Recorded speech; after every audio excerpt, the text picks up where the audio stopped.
ইলুমিনাতির বিশাল একটা গোষ্ঠী পৃথিবীতে ইহুদিরা কাজ করছে, যারা এমনভাবে প্রজন্মকে রেডি করতেছে, হয়তো দেখবেন যে কোনো একটা খেলার আসরের ভিতর দিয়ে দজ্জাল এসে গেছে। যেখানে একজন লিওনেল মেসির বিরোধিতা করতে পারেন না, সেখানে আপনি কি দাজ্জালের বিরোধিতা করতে পারবেন? আপনার ভিতরে ফিলিস্তিনের বাচ্চাদের জন্য যে কান্না ছিল, যে রাহাজানি ছিল, আপনি যেভাবে জিহাদের চেতনায় ছিলেন, যে কোনো মুহূর্তে আপনি সুযোগ পেলে ওই ইহুদির বিরুদ্ধে তলোয়ার নিয়ে যাওয়ার জন্য যে প্রস্তুতি আপনি নিয়েছিলেন, সেটাকে আজকে খেলার মাধ্যমে নরমাল করে ফেলা হয়েছে। আর্জেন্টিনার প্রেসিডেন্ট ইসরায়েল গিয়েছে ইসরায়েলের বার্থডে পালন করতে এবং গান গেয়েছে, নেচেছে। আর ব্রাজিলের সাপোর্টাররা ঢাকার আশুলিয়াতে এক আর্জেন্টাইন সাপোর্টারকে খেলা নিয়ে তর্কে লেগে মেরে বালুর ভিতরে ঢুকিয়ে রেখেছে। কতটুকু জাহেল হলে, কোন লেভেলের অজ্ঞ হলে একজন আর্জেন্টাইন সাপোর্টার রাস্তায় নামাজ পড়তেছে গোল পরিশোধ করার জন্য, একটা খ্রিস্টানের নাম, ছবি, তার অস্তিত্ব জুড়ে এখন আপনি এমন এমন তরুণ প্রজন্মের ছেলে আছে যাদের 24 ঘন্টা এরা কোনো না কোনো খেলোয়াড়কে নিয়ে পূজা শুরু করে দিয়েছে। সারা দিন তার নাম, তার ছবি, তার পতাকা, তাকে নিয়ে তর্ক, তাকে নিয়ে চ্যাটিং, তাকে নিয়ে গুতাগুতি। বাংলাদেশে এখনো ইহুদি নাসারাদেরকে চিনে, তাদের বিরুদ্ধে যেতে চায়, এই উন্মাদনাকে পছন্দ করে না, ইসলামের জজবাত অন্তরে রাখে, ইমানের কথা শুনলে ভিতরে নূর জ্বলে উঠে, এরকম মানুষ এখনো আছে। ঠিক কিনা জোরে কথা বলেন। আপনারা কেউ কি খেলা নিয়ে তর্ক করেছেন? মারামারি, ধাক্কাধাক্কি, রাগারাগি করেন নাই? এটা আপনারা কেন করেন না? কারণ আছে, কারণ আপনাদের ডিফেন্স সিস্টেম অন। আপনাদেরকে বিভিন্ন রঙিন রঙিন খেলার নামে, ক্রিকেট আসরের নামে, ফুটবল আসরের নামে, অনলাইন গেমের নামে, অনলাইন জুয়ার নামে বিভিন্ন রঙিন রঙিন যেই ভয়ঙ্কর ইমান বিধ্বংসী মিসাইল ইহুদি নাসারারা মারছে, এগুলো আপনাদের গায়ে এসে লাগতেছে না, কারণ আপনাদের চারপাশে ডিফেন্স সিস্টেম অন আছে। সেই ডিফেন্স সিস্টেমের নাম হলো আহলে বাইত রাসূল আর সাহাবায়ে রাসূল। ততক্ষণ আপনার সাথে এই দুইটা ডিফেন্স সিস্টেম অন, ততক্ষণ পৃথিবীর কোন ইহুদির বাচ্চা আপনাকে পাগল বানাতে পারবে না। আপনার দিলে ন্যূনতম যদি আহলে বাইতের মহব্বত থাকে, আপনার মনে পড়বে আমি মুহররম মাসে লাফাচ্ছি, যেই মাসে হযরতে আলী আসগর কারবালার মাঠে পড়েছিলেন তীর খেয়ে। আপনার দিলে এতটুকু আসবে, আমি কি মুহররম মাসে ইহুদির ব্যানার নিয়ে, পতাকা নিয়ে মিছিল করছি, যেই মাসে ইমামে হোসেন তার গোটা পরিবারকে রক্তের উপরে রক্ত দিয়ে পৃথিবীকে ধুয়েছিলেন। আমি কি মুহররম মাসে উন্মাদনা করছি, যেই মাসে আমার আল্লাহ হযরতে আদম আলাইহিস সালামের তওবা কবুল করেছিলেন? আমি কি মুহররম মাসে ইহুদি খ্রিস্টান নিয়ে নাচতেছি, যেই মাসে হযরতে ইউনুস আলাইহিস সালামকে আল্লাহ মাছের পেট থেকে বের করেছিলেন, যেই মাসে হযরতে দাউদ আলাইহিস সালামের দোয়া আল্লাহ কবুল করেছিলেন, যেই মাসে হযরতে সুলাইমান আলাইহিস সালাম তার আংটি ফেরত পেয়েছিলেন, যেই মাসে হযরতে ইব্রাহিম আলাইহিস সালাম নমরুদের আগুন থেকে মুক্ত হয়েছিলেন, যেই মাসে হযরতে মুসা আলাইহিস সালাম ফেরাউনকে হারিয়ে নীল নদে বিজয় লাভ করেছিলেন। আমি কি ওই মাসে ইহুদি নাসারাকে নিয়ে নাচতেছি, যেই মাসে কিয়ামত কায়েম হবে, যেই মাসের 10 তারিখ কিয়ামত হবে? আমি কি সেই মাসে নাচতেছি, সেই মাসে গাইতেছি, সেই মাসে পাগলামি করছি ইহুদি খ্রিস্টান নিয়ে, যেখানে আল্লাহ বলছেন ইয়াউমা ইয়াকুনুন নাসু কাল ফারাশিল মাবসুস, সেদিন মানুষগুলো উড়বে পোকার মতো, ওয়া তাকুনুল জিবালু কাল ইহনিল মানফুস, পাহাড়গুলো উড়বে তুলার মতো। কেউ আমাদের বন্ধু থাকবে না, থাকার কোনো সুযোগ নাই। এরপরেও আল্লাহ বলছেন আল আখিল্লাউ ইয়াউমাইযিন বাদুহুম লিবাদিন আদু ইল্লাল মুত্তাকিন, সমস্ত বন্ধুরা সেদিন শত্রু হয়ে যাবে হাসরের মাঠে, একমাত্র মুত্তাকি বন্ধুরাই বন্ধু থেকে যাবে। মুত্তাকি কারা? পৃথিবীর শ্রেষ্ঠ মুত্তাকি তারা যারা আহলে বাইত রাসূল, যারা সাহাবায়ে রাসূল, যারা আলে রাসূল, যারা আওলাদে রাসূল, যারা আমার নবীর মিশনকে নিয়ে এই দেশে এসেছে আল্লাহর ওলিরা। আপনি ওনাদের ব্যাপারে কয়বার কথা বলেছেন?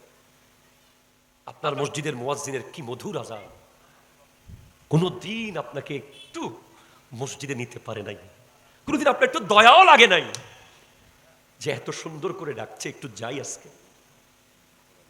সেখানে আরেকজন ইহুদির বাচ্চা আপনাকে রাতে 3টা বাজে তুলে বসিয়ে রেখেছে। আপনি কখনো কি ভেবে দেখেছেন বিষয়টা?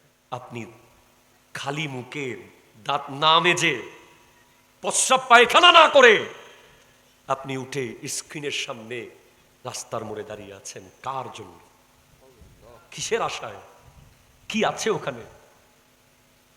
আপনার উচিত ছিল খেলাকে খেলার জায়গায় রাখা।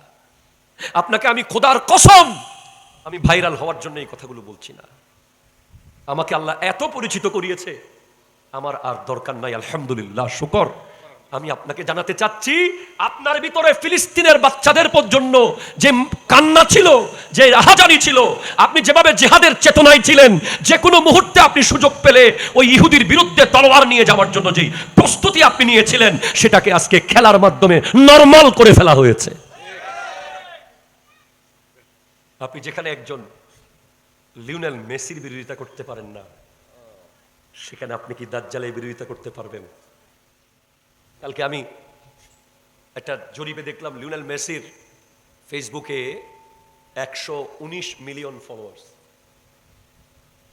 ক্রিস্টিয়ানো রোনালদোর ফেসবুকে 180 মিলিয়নের কাছাকাছি ফলোয়ার্স।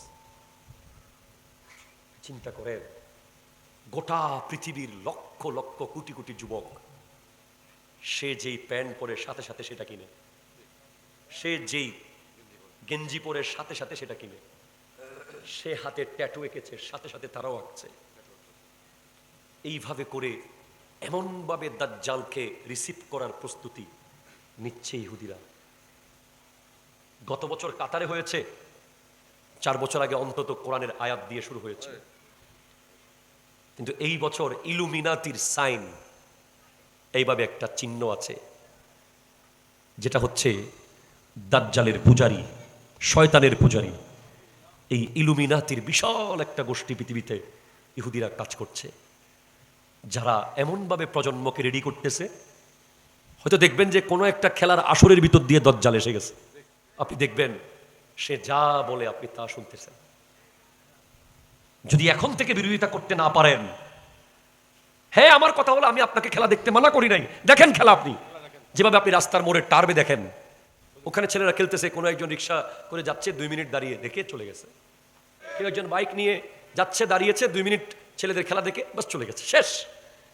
এখন এটাকে বাসায় নিয়ে বাচ্চাদেরকে জার্সি পরিয়ে, বউ, বাচ্চার শাশুড়ি, মা, বাবা সবাই মিলে বিশাল স্ক্রিন নিয়ে সুন্দর করে চিপস, কোক, খাবারের আসর করে। গতকাল একজন ফোন করে বলছে, হুজুর আমাদের এখানে 2 ডেক বিরিয়ানি পাকানো হয়েছে, আসেন। এই বিরিয়ানির উদ্দেশ্য কি? কে, কার জন্য পাকালেন এই বিরিয়ানি? কার নামে? আমরা তো বিরিয়ানি করেছি তৈয়ব শাহ হুজুরের উরস উপলক্ষে, আল্লাহর নামে, ঠিক কিনা জোরে বলেন। তোমরা কার উরস করেছো? চিন্তা করেন।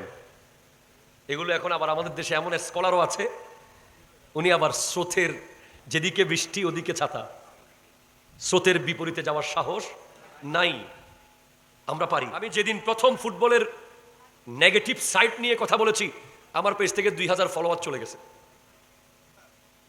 আমি বললাম আলহামদুলিল্লাহ, আমার এই ফলোয়ারের দরকার নাই। ওনারা খুশি হতো যদি আমি বলতাম, যুবক তুমি ফুটবল দেখো, খেলো, তুমি এনজয় করো। ওরা বলবে এই হুজুরকে দাওয়াত দেন। কেন আমি এটা বলবো আপনাকে?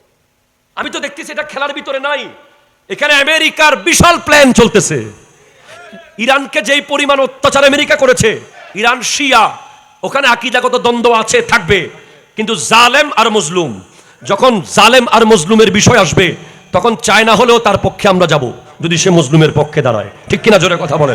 তখন রাশিয়া যদি মজলুমের পক্ষে যায়, আমরা রাশিয়ার পক্ষে কথা বলবো। যেদিকে মজলুমের পক্ষে যে যাবে, আমরা তার সাথে থাকবো। তো ইরানের উপরে যে অত্যাচার, সমান ইসরায়েল যদি পারমাণবিক অস্ত্র রাখতে পারে, ইরান রাখলে দোষ কি? ঠিক কিনা জোরে বলে। আমেরিকার একক স্বৈরাতন্ত্র, পৃথিবীর যেখান থেকে যাকে মন চায় তুলে নিয়ে আসা, ভেনেজুয়েলার প্রেসিডেন্টকে তুলে নিয়ে আসা, অন্যান্য দেশের যাকে মন চায় তাকে হুমকি দিয়ে বলা তুলে নিয়ে আসবো, জাতিসংঘকে নিজের আঙ্গুলের মাথায় নাকে দড়ি বেঁধে নাচানো, এই আমেরিকার বিরুদ্ধে যখন পুরো পৃথিবী ফুঁসে উঠেছে, তখন সে আস্তে করে ফুটবলটাকে দিয়ে দিয়েছে তার দেশে। এখন আপনি একটা খেলোয়াড়ের বিরুদ্ধে যেতে পারতেছেন না, আপনি ওই দেশের বিরুদ্ধে কেমনে যাবেন? আপনি কি পেরেছেন আর্জেন্টিনার প্রেসিডেন্টের বিরুদ্ধে কথা বলতে? পারেন নাই। আপনি যদি পট করে আর্জেন্টিনার প্রেসিডেন্টের বিরুদ্ধে বলেন, তখন ব্রাজিল সাপোর্টার আপনাকে বলবে, ও তুমি যে দল সাপোর্ট করো সেই দেশের প্রেসিডেন্ট, তাহলে ইসরায়েল যায়। এই কারণে আপনি পারেন নাই। এভাবে করে আপনার আস্তে আস্তে জজবাত, আপনার মধ্যে সালাউদ্দিন আইয়ুবীর যে জজবাত থাকার কথা, আপনার মধ্যে উমর ইবনুল খাত্তাব রাদিয়াল্লাহু তাআলা আনহুর যে চেতনা থাকার কথা, আপনার মধ্যে কারবালার মাসে ইমাম হুসাইনের যে শহীদি তামান্না থাকার কথা, এটাকে মুছে দিয়ে আপনাকে উলঙ্গ বানিয়ে ছেড়েছে ওই ইহুদিরা। ঠিক কিনা জোরে কথা? ইয়ানাতুল কুফরে কুফরুন, কুফরিকে সাহায্য করাও কুফরি। ঠিক কিনা কথা জোরে বলেন না?